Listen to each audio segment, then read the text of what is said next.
c'est tout ce que l'Eucharistie peut nous apporter au jour le jour.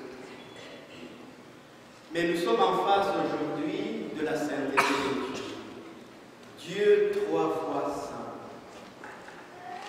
Cette sainteté nous invite alors à entrer dans une rencontre comme une aventure avec peut-être quelqu'un que nous ne connaissons pas bien, mais que nous allons découvrir à partir des propos qu'il nous dit, à partir du message qu'il nous adresse, à partir de la parole de Dieu, comme nous venons de l'entendre. Mais cette justice de Dieu dans sa sainteté, nous allons vivre Dieu 3 fois saint à travers ce que l'Église va nous proposer pour nous préparer au temps fort. Le temps des luttes, le temps des combats spirituels, le temps de carême, et que nous allons commencer de ce mercredi comme mercredi décembre. Et nous ne pouvons qu'entrer dans le cendre tout en reconnaissant notre petitesse, notre fragilité, notre péché, à l'instar de Pierre, qui demande au Seigneur de s'éloigner de lui parce qu'il est indigne, il ne peut pas s'approcher de lui, étant donné qu'il voit des merveilles qu'il ne peut lui-même accomplir. Alors le temps de carême va être pour nous, non pas ce temps où nous allons demander au Seigneur de s'éloigner, mais où nous allons lui demander de s'approcher davantage et de faire tout pour que nous soyons ouverts pour pouvoir accueillir sa grâce. Et à cette grâce qu'on va nous dire Saint Paul, que nous pouvons alors cheminer tout au long du combat, tout au long de cette pérégrination vers la Pâque. Et c'est dans cette ambiance alors que nous allons découvrir que dans ces combats, un seul est victorieux, le Christ Jésus. Et il veut nous associer à sa victoire pour que nous puissions cheminer avec lui. Et là, nous n'avons pas à craindre. Nous n'avons pas à craindre parce qu'il ne nous abandonnera jamais. Et alors, peu importe ce que nous avons été avant-hier ou l'année dernière, et que nous pouvons nous exclamer comme Isaïe que nous avons des lèvres impies, et peut-être trouver un motif que nous ne pouvons pas annoncer les propos et les paroles tels que Jésus va nous les proposer aujourd'hui. Cela ne devrait pas être un motif, étant donné que Dieu est entouré d'une cohorte des anges. Et cette cohorte des anges est là pour venir comme avec une bûche, pour pouvoir purifier nos lèvres, pour pouvoir purifier notre organisme, pour pouvoir nous purifier tout entier et nous permettre alors à notre tour de pouvoir répondre à sa question. J'ai besoin d'envoyer quelqu'un. J'ai besoin d'envoyer un messager parce que je voudrais annoncer la paix, parce que je voudrais annoncer la joie, parce que je voudrais coûte que le monde se convertisse. Mais il va falloir que je trouve des instruments pour faire ce travail-là. Et une fois qu'on a bénéficié de la purification de cette cohorte des anges pour nous introduire dans sa sainteté, nous ne pouvons que répondre aisément comme Isaïe.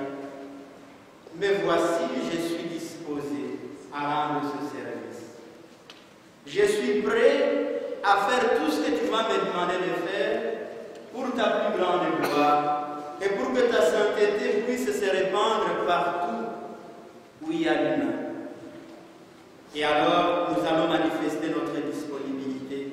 Parce que la tendresse de Dieu, sa bonté, sa miséricorde et son amour nous entourent tellement qu'il ne nous juge pas, qu'il ne nous discrédite pas, qu'il ne vienne pas faire des discriminations entre ceux qui se pensent être bons et d'autres qui sont mauvais.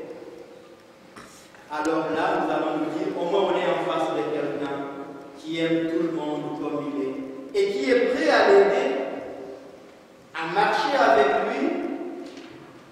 mais aussi à bénéficier de sa sainteté dans sa purification.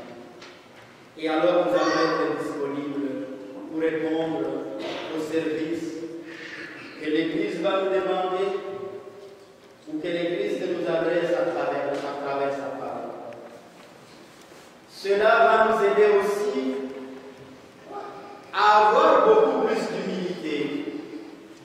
Parce que dans notre intimité, dans nos manques, nous allons vivre l'expérience de Paul, lui qui persécutait, au nom d'une certaine doctrine, lui qui ne voulait pas que le message de la bonne nouvelle, de la paix, de la joie du Christ se répande partout. À partir d'une rencontre, sa vie a été bouleversée. Et à partir de ce qu'il dit, par humilité, il reconnaît qu'il ne peut même pas être appelé apôtre, parce qu'il est l'important. Et comme il n'a jamais mérité, à partir de la grâce que Dieu lui accorde, il nous dit, c'est par la grâce de la grâce du Christ que je peux être à votre disposition pour vous annoncer la bonne nouvelle. Comme il nous dit toujours, ce n'est plus moi qui vis, mais c'est le Christ qui vit en moi.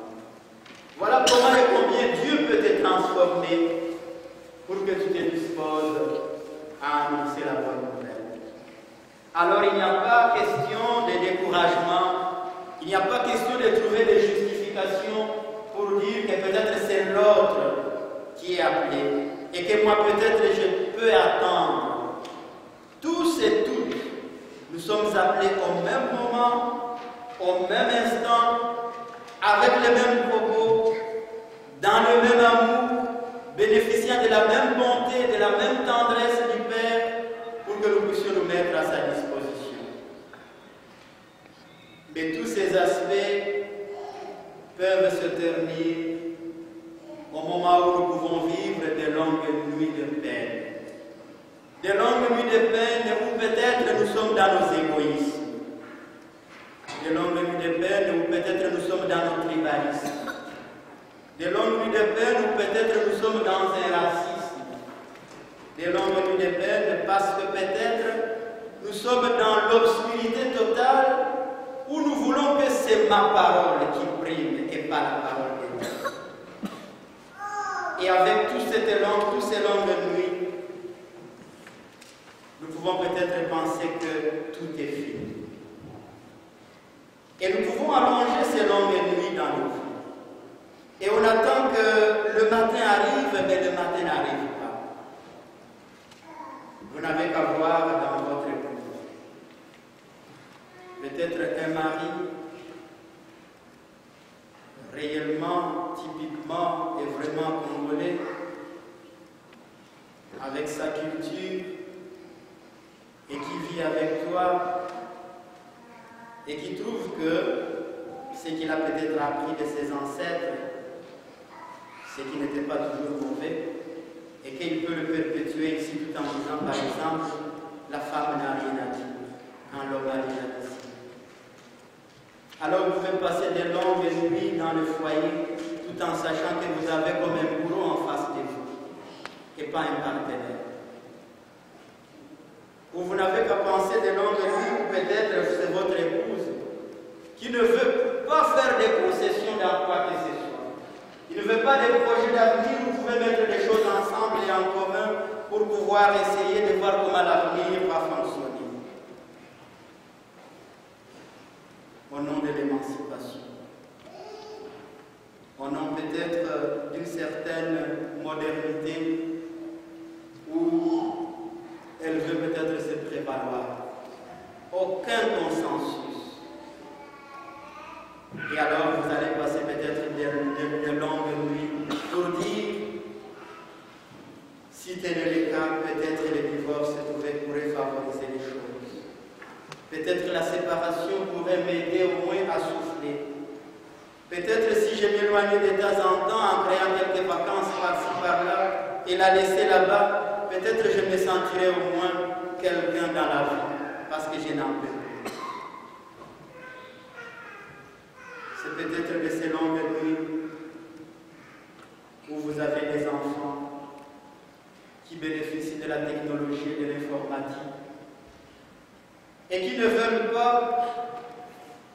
marcher dans la ligne de ce que vous proposez comme parents. Et ils trouvent que vous êtes complètement déphasés. Et ils ne peuvent pas marcher avec vous. Quelle horreur, quelle tristesse d'avoir des enfants peut-être là et que vous dites, voilà la ligne de conduite pour pouvoir préparer votre avenir. Vous devez aller à l'école, vous devez préparer ça, c'est pour votre bien.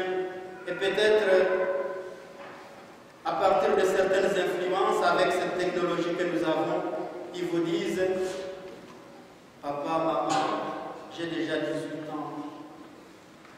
C'est à moi de faire mon avenir. Ou même j'ai moins de 18 ans, mais je vois les enfants des autres, ils ne sont pas gérés comme vous le faites ici, avec autorité. Et peut-être l'enfant va s'en passer. Et du moment que vous voulez peut-être apporter cette espèce d'autorité à l'africaine ou à la congolaise, l'enfant aussi est prêt à vous dire, papa ou maman, j'appelle le 911. Et devant cette responsabilité, vous vous dites, c'est mon casier judiciaire qui sera abîmé. Et vous cheminez avec ces aspects. Et ça devient comme des longues et des longues nuits. C'est peut-être les enfants quand ils arrivent à l'école et qu'ils ont l'impression que les professeurs ne les aiment pas. Parce que peut-être ils ne se sont pas bien préparés et ils pensent que tous les mal, tous les chèques, c'est parce que je n'aime pas ces profs, c'est parce que je ne veux pas les voir, ou parce que lui ne veut pas que je sois là. Et alors on y va que pour plaire aux parents. Et ça peut paraître comme des nuits longues et longues dans la vie. C'est peut-être la politique du Congo qui ne marche pas. Et on voudrait bien que ça change. Et dans ces nuits longues, on voudrait peut-être que, comme dans d'autres nations, quand il y a des criminels qui sont des militaires, qu'ils soient jugés par des cours martiaux et des cours militaires. Et pas avec des gouvernements qui les attribuent encore des grades. Et des grades, et des grades, et des grades pour enfoncer encore le peuple dans la criminalité. Ça peut paraître pour certains des nuits et des nuits longues. Et on se demande, mais quand est-ce que ça va changer? Quand est-ce que le social va être bon? Quand est-ce que la paix va nous revenir? Avec toutes ces nuits longues de ces criminels qui violent, qui volent, qui kidnappent. Et par après, ils peuvent faire des concessions. Et au nom peut-être des bassesses de certains gouvernements, arriver à leur octroyer beaucoup de choses. Et là, alors, on peut vivre tous ces aspects avec beaucoup de remords. Et on s'est dit, pourquoi dans notre pays et pourquoi pas ailleurs? Pourquoi tous ces malheurs dans un pays qui a tant de potentialités, mais où les gens vivent avec moins de 0,5 $ par jour. Et il y en a d'autres qui n'en ont pas. Dans les statistiques, on en parle, mais parfois on rencontre des gens et qui vous disent « je n'ai rien à manger, ça fait 3 jours ». Voilà des nuits et des nuits longues qui peuvent nous accompagner. Et peut-être face à toutes ces situations, il va y avoir une incompréhension entre nous, une indifférence, pensant que tel, il supporte tel pouvoir. Tel, il marche dans la ligne de l'opposition. Et il ne veut pas conjuguer avec son frère au nom de tous ces pouvoirs temporels. Et on célèbre ensemble, on est comme des ennemis, on se parle parce qu'on se parle dans l'Eucharistie, mais au fond de nous-mêmes, on sent que l'autre n'est pas de ma dynastie, il n'est pas de ma ligne de conduite, parce que lui, il est de telle part, lui, il est de telle obédience. Et on peut vivre de longues nuits dans l'hypocrisie, montrant à l'autre qu'on l'aime, qu'on l'apprécie et qu'on peut l'accepter comme il est. Mais tout en disant derrière son dos, ce gars-ci, il doit bénéficier des avantages qui font que peut-être il soit comme ça. Voilà tous ces aspects des nuits longues que nous pouvons vivre. Mais alors, que faire? découragement ne peut pas être là. Parce qu'il va falloir une rencontre. Une rencontre qui transforme totalement toutes ces angoisses, toutes ces nuits longues. Et cette rencontre, c'est le bon matin de Pâques, où Jésus apparaît aux apôtres. Toute la nuit, ils n'ont rien pris. Et monsieur qui se pointe le matin, jette ton filet. Or, nous savons bien que dans la pêche traditionnelle, on les fait toujours la nuit, avec des lampions, avec des bougies, avec des lampes tempêtes. Comme ça, à partir de la lumière dans l'obscurité, les poissons peuvent être attirés par ces lumières pour tomber dans leur appât qui est le filet. Et quelqu'un qui n'a pas d'expérience du bon matin, jeter le filet. Pour leur montrer qu'on ne doit pas seulement s'en tenir à sa spécialité, à son métier, à sa connaissance, à son intelligence, à son savoir-faire. Et Pierre qui comprend, il dit, nous avons peiné toute la nuit et nous n'avons rien pris. Mais sur ton ordre, je jette le filet. Alors à partir de toutes ces nuits longues que nous traversons, le Seigneur est là. À nous de jouer son jeu, de jeter tous ces filets des angoisses, des peines, de toutes les situations désastreuses que nous traversons. Il nous tend la main, à la manière de la croix, à bras ouverts. Et sont ces bras qui sont synonymes de cette barque qui est le symbole de l'Église, barque de pierre, pour pouvoir nous guider vers le rivage. Ce sont ces mains qui sont symboles de ces filets, pour accepter, accueillir toutes les angoisses, toutes les peines, tout ce qui ne marche pas dans nos vies, et pour qu'ils les mettent ensemble, pour essayer de voir ce qui peut catapulter par-ci, par-là, et pour essayer de nous donner un bon produit, pour nous donner encore cette paix, cette joie.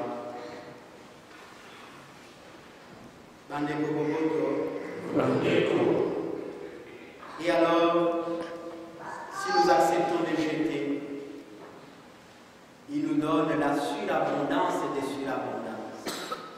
Avec des réserves là où nous n'avons rien eu, pour pouvoir avoir tout ce qu'il faut pour marcher dans ce désert et pour pouvoir arriver au bon matin de Pâques et revivre ces moments intenses de joie. Voilà, la balle est dans notre camp, d'aller à sa rencontre, de jeter tout entre ses mains. Et sur son ordre, tout va changer et tout changera dans notre vie. C'est la grâce, comme ce n'est pas toujours facile d'avoir l'humilité, la simplicité, c'est la grâce que nous allons demander à la Vierge Marie. Elle qui s'est disponibilisée pour accueillir les projets de Dieu malgré les doutes. Elle entre dans ces projets. Et quand elle commence à comprendre que ce projet va très loin, elle médite tout cela dans son cœur. Elle garde soigneusement cela dans son cœur. Que la Vierge Marie, Notre-Dame du Congo, nous aide aujourd'hui à nous mettre à la disposition de son Fils. Pour que nous puissions, avec confiance, savoir que malgré les nuits qui sont longues, rien n'est impossible à Dieu. Et rien ne sera jamais. Puisse Jésus nous aider alors à être ses frères et sœurs, pour pouvoir être dans une même barque et aller à la pêche, pour être ses serviteurs, ses servantes, selon son cœur et pas selon l'esprit de ce monde. Amen.